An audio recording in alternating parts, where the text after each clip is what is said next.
maybe I'm bad. I just wanna get caught up in this life, I'm crazy, I'm mad. Do it no cap, only got one shit, better go live it up. Cash in the bag, stadium packed. Baby I'm bad, baby I'm bad. I got the cash in the bag, stadium packed. For the rocks on the side, I'm living up, down the attack. Baby I'm bad, I just wanna get caught up in this life, I'm crazy, I'm mad. What's good, you guys? It's your girl Cece, aka Cecilia Robinson, aka Cece Reacts, and I want to thank each and every one of you for tuning in with me today. Before we get started, I need for you guys to like, subscribe, and share the video. Also, please hit that bell so you know when I'm coming on. Listen, I'm gonna ask you guys, I really need y'all to share the videos. YouTube be on so much BS with me, hiding the content. People don't know I post it. Share the videos, you know what I'm saying? Be a friend. Let people know, what's going on. Also, I want to say this. I heard you guys' request. I listened, and I've developed something brand new for you guys. The How Did I Become a Criminal series is now available to CHAV members only. You guys have been rocking with me. Y'all have followed me through my whole prison journey. Now hear the story on how all of that came to life. How did I take those steps in order for me to go to prison? Yes, it's available now on the CHAV. This is the first of several series that's coming to the CHAV. Listen, it's some fire content, and you guys will not be disappointed. So anybody who hasn't joined the CHAV, listen, if you want more stories from me, the CHAV is where you need to be at. And if you want to hear how I end up going to prison, check out How I Became a Criminal. Sign up. I promise you, you will not be disappointed. And once again, thank each and every one of you. Now I want y'all to sit back, relax, and enjoy this fire content, this fire episode, and y'all be smooth. Have a dope day.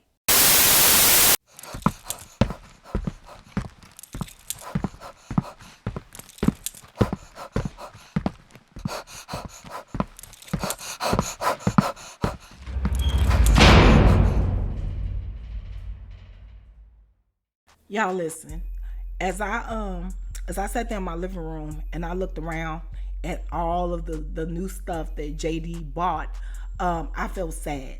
You know what I'm saying? It's a couple of reasons why I felt sad. One, I told him not to get the stuff. Every time he picked up something, I was telling him, don't do it. Don't do it. Don't do it. Don't do it. Don't do it. I don't need it. I don't need it. And he's telling me, you do need it. You need it. You need it. You need it. You need it. You know what I'm saying? Another reason why I felt sad because I could not live in that moment and be happy that he got those things for me. You know what I'm saying?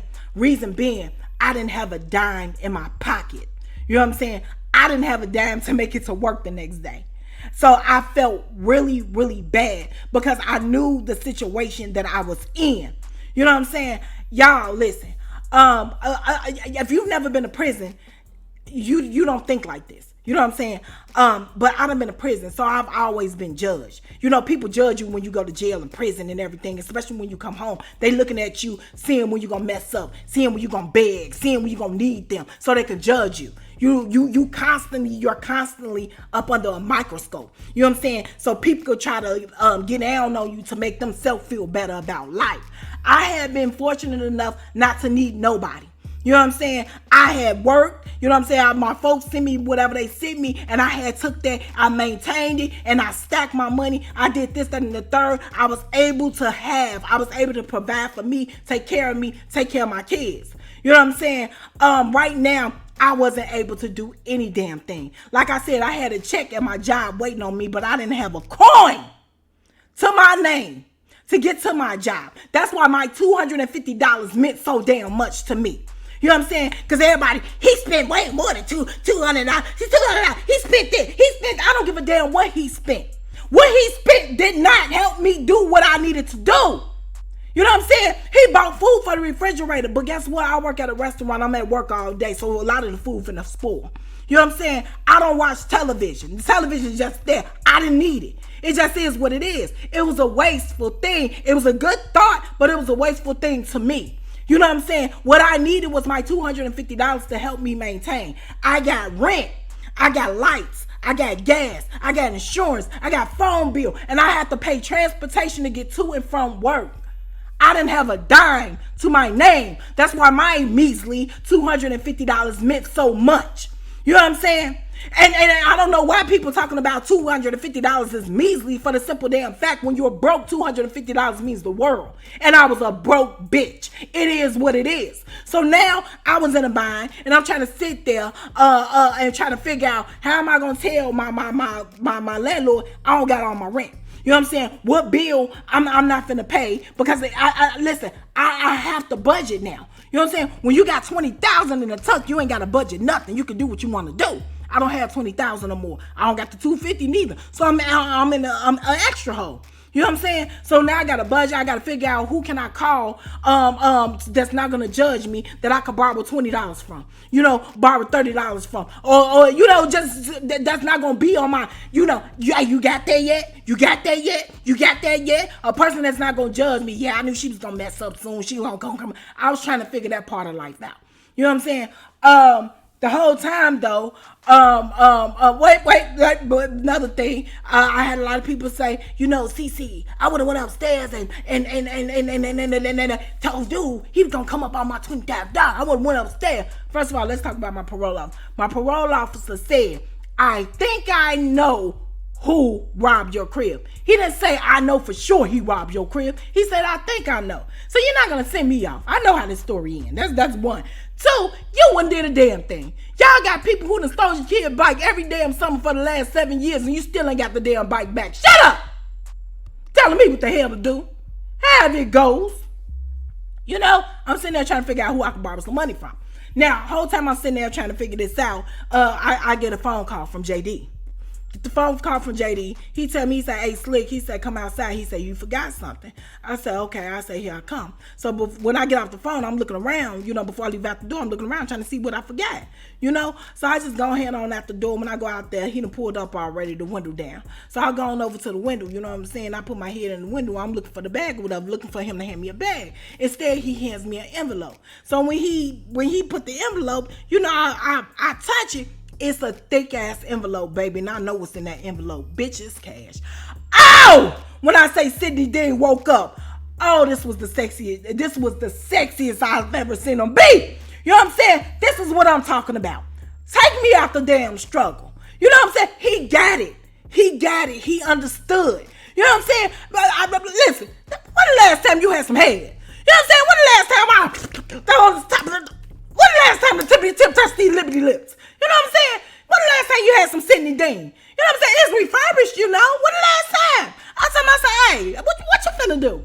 You know, I locked the door. Let me in here. You know, what you finna do? I open the door and I lean up. What you finna do? He said, I'm finna go get me something to eat and I'm finna go in the house and let you get settled. I said, no, you finna let me name right now. You know what I'm saying? So he started laughing. Boy, I'm dancing. Listen, you deserve to be rewarded. You know, this is reward worthy. You know, he said me, say for lady. I said, you know what? I said, you ain't got to go get nothing to eat. I said, I got food in the crib. I said, I'm going to make you something to eat. You know, he said, all right, let me make a run. He said, you go ahead and make me food. He said, I'll be back. I said, no problem. Y'all listen. I'm not finna lie to y'all. I went up in there. I pushed all them damn boxes to the side. And the bitch was up in there like she was chef whipping. Before I knew it, he had stuffed chicken with spinach, cream cheese, and artichoke hearts. You know what I'm saying? He had some red mashed potato, homemade. You know what I'm saying? With the butter, a little salt, pepper up in there. He had some string beans that came out the can. But bitch, I put me some onion soup seasoned up in there. He had some rolls, you know what I'm saying, that was warm. I called him, you know what I'm saying. I went up in there, got Sydney Dean together, put on my one nightgown that I always wore, put it on, that was mine. You know what I'm saying? And when I unlocked them doors and told him to come on. Baby, when he walked through the door, his plate was on the table and my legs was too wide open. Bitch, you sit down and you eat. When you eat, you look up, you see, you look Sydney Dean winking at you, bitch. Winking at you, waiting. I watched him eat all his food. You know what I'm saying? Watched him eat all his food. Once he got through, soon as he hit the last little slug, come on. You know what I'm saying? Let me give you your reward. Baby, we went up in that room, you know what I'm saying? And I get back up on the bed, put my elbows up in there, you know, pop it open so Sydney can see him, you know? And he over there, you know what I'm saying? And I'm thinking to myself, bitch, now you know you doing all this, you showing out a little bit too much. You not even equipped to handle what he got going on. But no matter how much it hurt, Bitch, you better not move. You better not move. Let the man do what he got to do. You know what I'm saying? I said, okay. And I see him, and I'm watching it.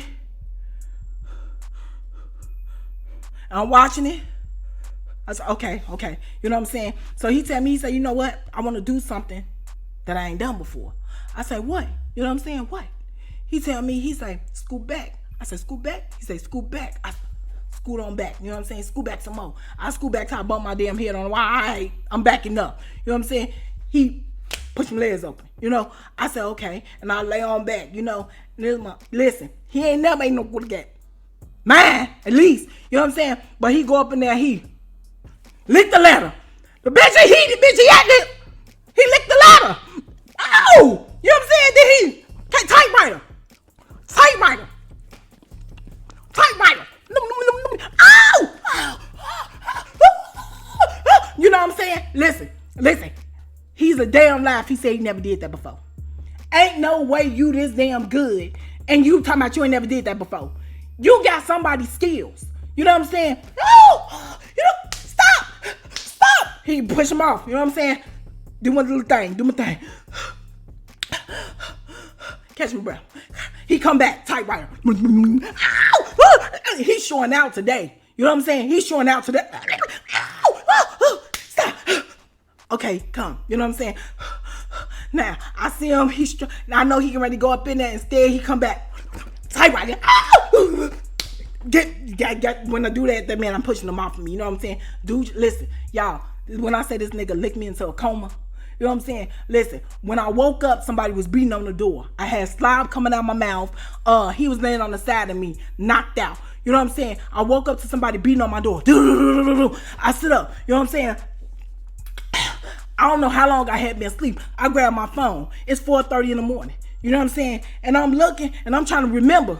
Did he get some? Did I get him anything? Listen, boom, you know, I put my nightgown down and I go ahead and tiptoe to my door. You know what I'm saying? He done got up and he done start putting on his stuff. He don't know who this is. You know what I'm saying? So I go and I peek out the peephole. Now it's dark in the hallway, but I see the silhouettes of some men. You know what I'm saying? Who is it? So I hear my parole officer say, open the door, Robinson.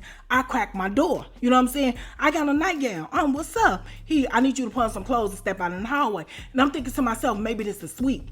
Now, a sweep is when parole officer, probation officers gather up parolees and people that's on probation, take them down and drop them, you know, and search their stuff or whatever. So I go back and I tell JD, I was like, that's my parole officer. He's telling me to get dressed and he want me to, you know, come with him. I was like, you can stay here if you want to. I said, well, if you can leave, you know. He said, I'm gonna leave when you leave. I said, okay, cool, you know. So I hurry up and throw on some clothes or whatever, and I take my ID on my purse, put it in my pocket, and my keys, and I lay my money up under my mattress. You know what I'm saying? I put my money up under my mattress. I don't want to take that with me just in case they finna hold me up in there. I don't want them taking my money because they can't take my money. I still owe restitution. You know what I'm saying? So I go ahead on out in the hallway, and I'm like, okay, what's up? Now I'm standing there like I'm ready to get handcuffed, because normally when they do a sweep, they handcuff you. You know what I'm saying? So I'm standing there with my hands in front of me, with my wrists together, waiting on them to put the cuffs on. He tell me, he say, come with me upstairs. You know what I'm saying? Now I go ahead upstairs with him. The other police officers, they walk upstairs behind us, whatever. I'm nervous. You know what I'm saying? When we get up in the apartment, it's other police and stuff up in there. They taking pictures, writing stuff down, looking through stuff and everything. So one of the police officers look over at me and the parole officer. My parole officer say, this is one of the people who apartment got robbed. And he was like, I want to see if this is her stuff up here. So the police officer say, okay, if she found anything up here, he say she still got to come down to the precinct with the receipts for everything that's hers. He said, because we don't want to give her anything that's not hers. You know what I'm saying? And I'm thinking to myself, like, I ain't got no receipts for none of this stuff. You know what I'm saying? When I was hustling, I learned how to start throwing receipts away, because receipts leave paper trails. You know what I'm saying? So I ain't tell them this, but it is what it is. My parole officer tell me, he say, look and see what's yours. You know what I'm saying? He say, anything that's yours, take it off and put it to the side. You know, he said, let the officer know it's yours and they're gonna put it to the side. I said, okay, cool. So y'all, I'm going through this apartment and I'm looking through this stuff with a fine tooth comb. You know what I'm saying? When you know something is yours, it's not hard to spot your stuff. You know what I'm saying? I'm looking through this stuff. I don't see one damn thing that's mine. I don't see nothing that's mine. I don't see my pictures. I don't see my TVs. I don't see no silverware. I don't see no perfumes, no lotion, no nothing that's mad. None of the shoes is mad. They look cheap as hell. I'm like, ain't none of this stuff mad. You know what I'm saying? So I tell my parole officer, now I'm looking for about 5-10 minutes. I tell my parole officer, I say, ain't none of this stuff mad. You know what I'm saying? He say, none of it. I say, ain't none of it. So all the time I ask the parole officer, I say, where's dude at? You know what I'm saying? Because there's plenty of police up here. Where's dude at? He tell me, he said he ran. I say he ran. He say, yeah. He said he was running a ring. And I'm like, damn. But the whole thing in my head is, when my parole officer come into my house, he looks through my stuff. And every time he come to my house, I could have sworn he been going upstairs to dude's house. So how in the hell you ain't seen him doing all this stuff? You know what I'm saying? However it is what it is. Listen, y'all stay tuned. Y'all be smooth. Bye.